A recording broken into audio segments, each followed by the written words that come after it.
Hey, I'm feeling kinda hungry. What about you? I don't know about you, but when I'm hungry, there's only one thing I crave. When I'm hungry, I crave... No! Oh my... When I'm hungry, I crave... Jin ramyeon. So let's eat Jin ramyeon as we reflect on 2023's juiciest moments.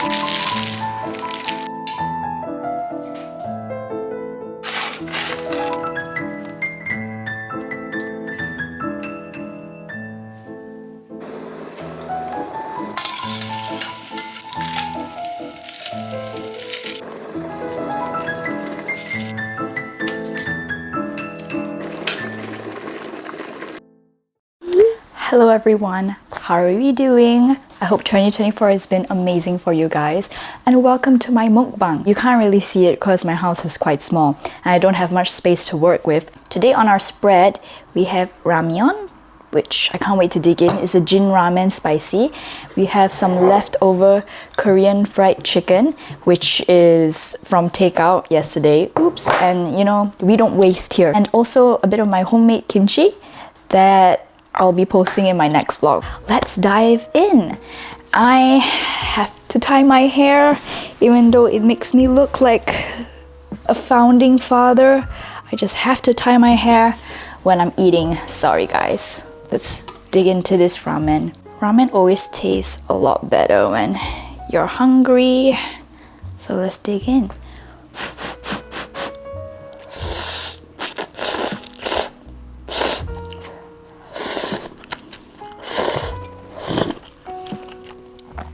That's really good. I tend to alternate between Jin ramyeon and Shin ramyeon depending on my taste.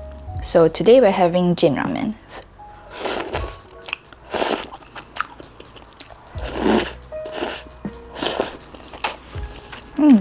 Let's try a bit of my kimchi.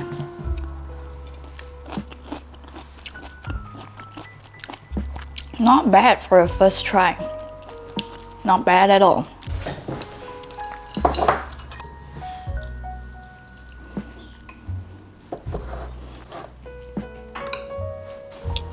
I'm not very sure how this angle works. We're probably gonna have to play with it. I've never filmed a mukbang and it's so stressful because I need to eat while the food is hot and talk at the same time. So huge respect to mukbangers. The secret to a good ramen is definitely the spring onion oil. If you wanna level up your... Is it London without a bit of sirens? No, London's always chaos. It's been almost a week, 2 weeks since the new year. I hope everyone's doing great.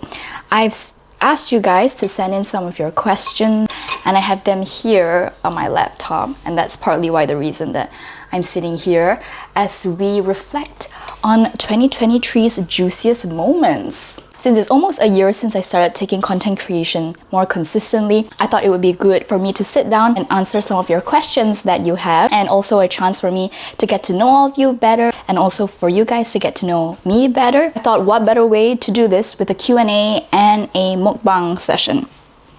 A Q&A mukbang session. For those of you who are new to the channel or do not know me, my name is Lian. I'm from Malaysia. I'm ethnically Chinese, so I'm technically Malaysian Chinese. I've been studying at UCL after I finished my A-levels. I'm doing biochemistry, a bachelor's in biochemistry with a specialty in molecular biology. Fancy, I know.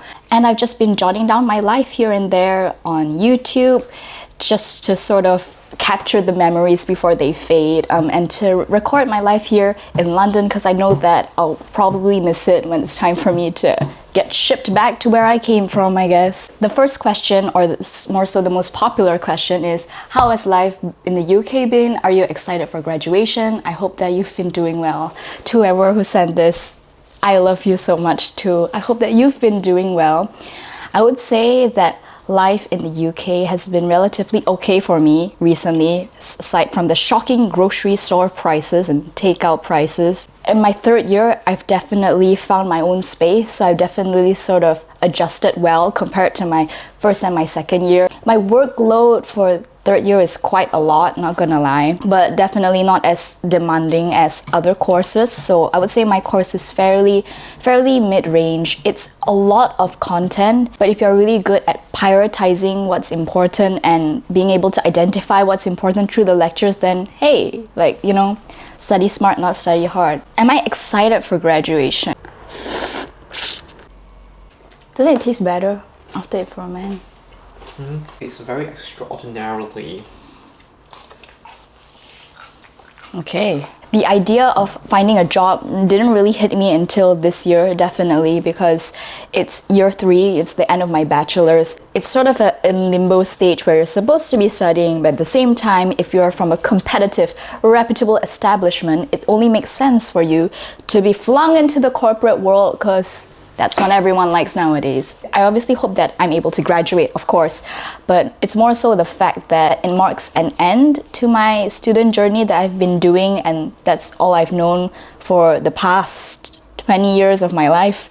It is quite scary, but you know, hey, it's a new chapter. Any life advice or uni advice that you think is a valuable share? Uni advice specifically, I think what I was not really prepared in terms of uni life is the amount of independent study that you need to do. It sounds like a very nice concept, theory-wise, where the lecturer teaches something, you go back home, you read about it. It sounds great. It sounds like, wow, such a perfect system. But this system, like many other systems, has its flaws. It's very difficult to keep this up with every single module that you have. For example, if you did A-levels, one chapter of A-levels, they probably take like a week to get through if they're fast. But in uni, each independent slide is equivalent to the amount of further readings that you need to do. So it's like one slide, you need to do maybe 2 or 3 further readings, and then there are 60 slides and you wonder, how am I ever gonna get this done? I would say the gap between A-levels and uni is quite, it's not big, but it's a noticeable gap. So if you're going into it thinking it's going to be a blast, well, honey, you must be prepared. I also think that universities tend to preach this kind of personalized studying, because that's all everyone wants now, right? We don't want like a huge mass education. We want personalized experience tailored to our needs. And this relates to the next question, which is anything in UCL that does not lead up to your expectations. Especially if you're in STEM, most of the lecturers that teach at the university are researchers. They are researchers first and lecturers second. So their main job is to carry out research, you know, using the university's facilities. Teaching is only secondary to them, which was such a foreign concept to me, considering the fact that, you know, most of my years of education, teachers were full-time teachers.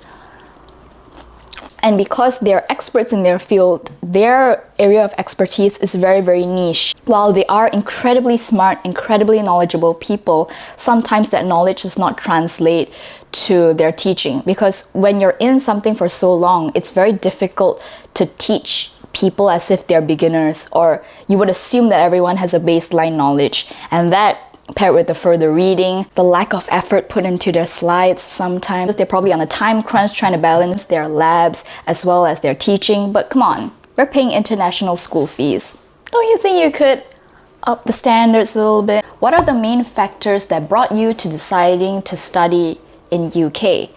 Well, do you want the honest answer? The honest answer was honestly the fact that I had this romanticized version of UK. Not gonna lie, when I was younger, I was seeing it through Rose student classes. I was like, it seems so cool if I studied in the UK. Obviously, that aside, I did do a lot of research on education in the UK. Paired alongside the fact that the universities I wanted to apply to for my course are mainly based in the UK, because I was thinking about applying to like Oxbridge, Imperial, UCL, and it's the only chance that you'll be able to tour Europe as a student, because once we start working, what does adulting feel like to you? Like, I've definitely gone wiser over the years. If you compare 21-year-old me with 16-year-old me, it's a crazy difference. But I would say that I'm still mentally stuck at 18, 19. And obviously not to say that I'm still immature, but I still mentally feel like 18, 19. So honestly, I got a bit scared when I was like, oh shit, I'm turning 22 this year. You know, the whole age is a number thing. It didn't really scare me until I turned 22 this year. I'm like, that's a bit old. I used to associate adulting with fear. I remember journaling in my journal the fact that I felt like time was running through my fingers, like sand running through my fingers as I desperately tried to cling onto the remnants of my youth. As age catches up, I start to accept that, you know, I'm definitely getting older, there are more responsibilities, but I guess I never want to lose that part of myself, that inner child. I don't know why this word just makes me cringe. Adulting is usually associated with very mundane stereotypes. It's very easy to get sad, especially since ageism plays a big role in our fear of getting older. You know, if I hear that someone's grandma is like 60, I'm like, wow, that's really, really young. If we are able to grant ourselves the same grace that we give others, we would be much happier, because, you know, the harshest critic is from the inside. While it does scare me a bit, I am working on it. How do you do your meal prep, and walk me through that process? I would say that meal prepping is definitely a sport. It's not the kind of thing like once you've learned it, you have it for the rest of your life. Sometimes you get lazy, sometimes you get burned out. I meal prep on the weekdays so that on the weekends I'm able to relax, go out and explore restaurants that I want to. This balance is quite good, especially since I have a very Malaysian palate. Like, cooking saves me money, makes me feel good, it's healthier, and I'm able to, you know, relax on the weekend. Did you take up any part-time jobs not related to my study course? I basically was a part-time copywriter at a skincare company called Dermoy.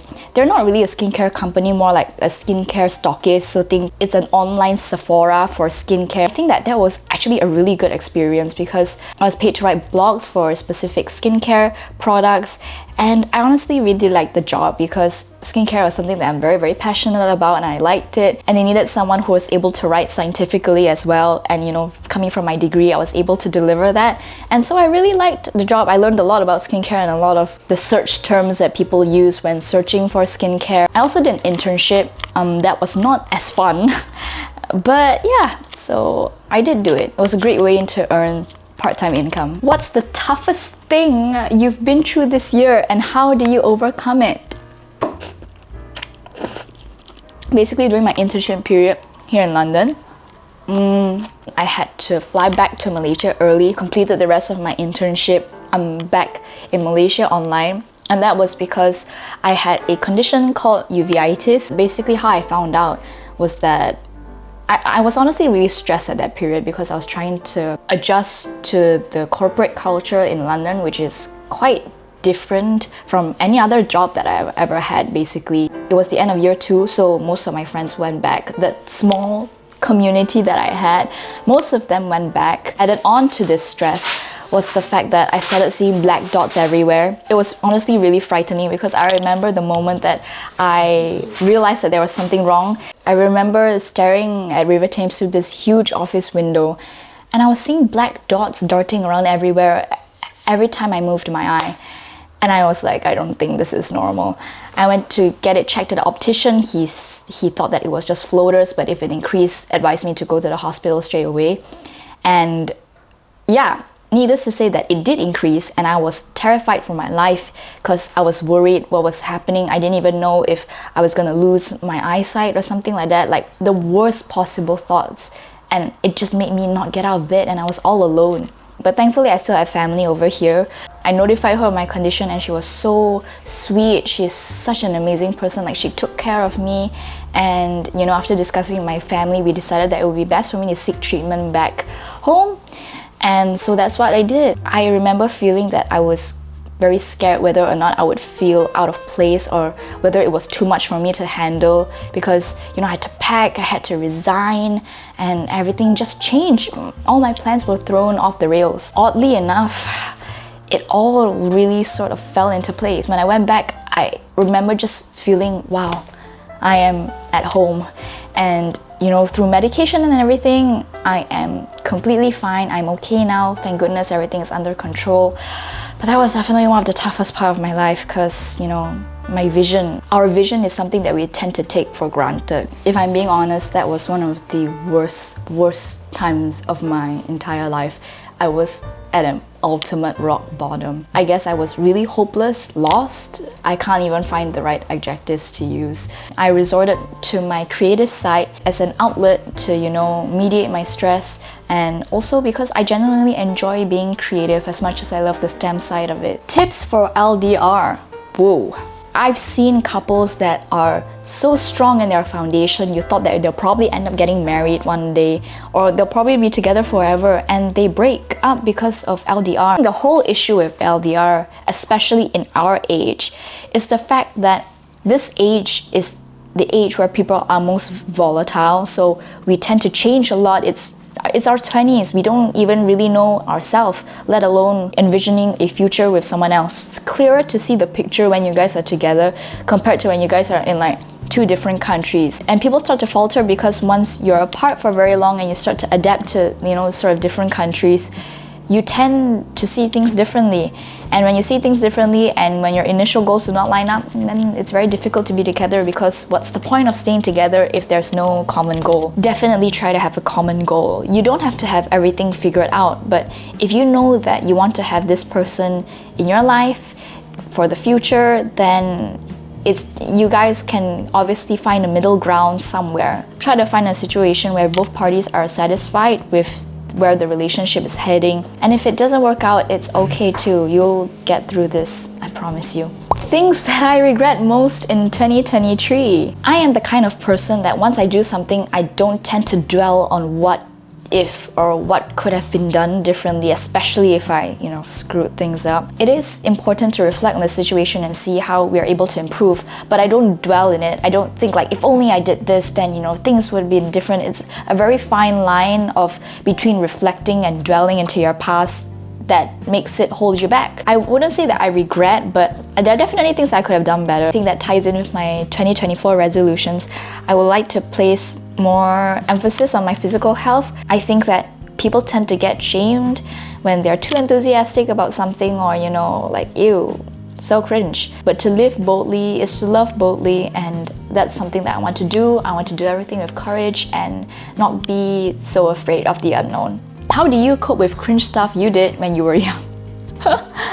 This is a very cute question. To be fair, I did do a lot of cringe stuff when I was young. I was a feisty one. It used to haunt me too, when I go to sleep and I'm just haunted by all the things that I said, or did you really say that? Or when I overshare. I honestly look back at those times and I really miss them having the courage to do such cringe stuff.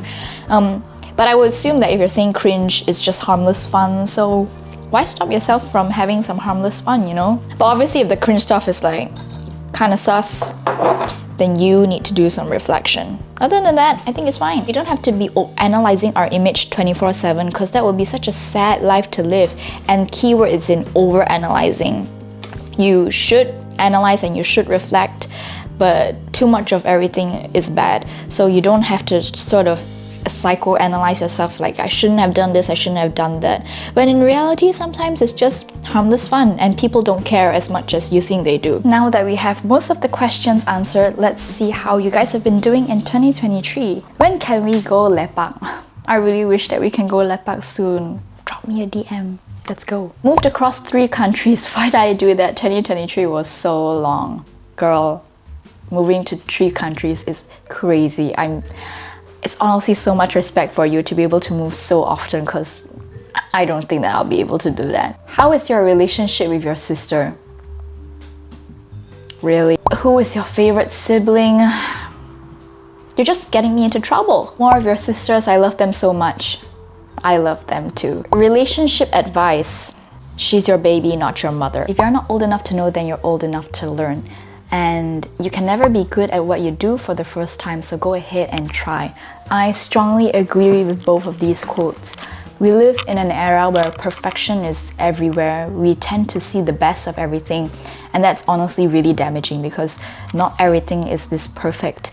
And when we're so used to the perfectionism, anything less of that is just cringe. That is something that I strive to achieve in 2024 as well, is to put down my ego and actually suck at something. Learning a new skill takes time, and there's no way that you're able to be great at anything that you touch and have the courage to try new things even though we know that we might be bad at it at first. You can't appreciate the sweetness if you don't taste the bitter. I love this quote because for the most part, success is only success when you have failure. What makes something good is when it's among the bad.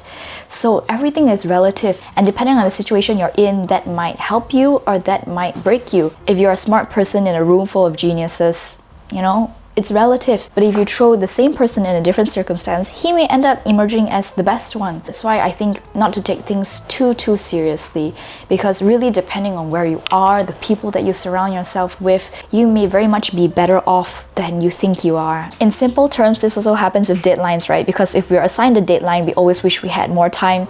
But if we actually were given a later deadline, we wouldn't finish it by that date. Everything is relative. We would finish it again right before the deadline, so everything is relative. Fun London times. Honestly, my time in London has been really fun and fulfilling. I'm very grateful for this opportunity. Thank you guys so much for tuning in this Q&A. I thought I'd start off the new year with something different other than vlogs, something a little more interactive and up close and personal. Make sure to stay tuned for next week's vlog, and I'll see you guys really soon. Thank you for sending in all your wonderful questions. I really appreciate all of you guys. I appreciate every single comment left on my video. I read all of them, so don't be shy to drop a comment if you want to. Let's build this community, this safe space, our corner of the internet, if you will. See you soon. Have a good one. Bye bye.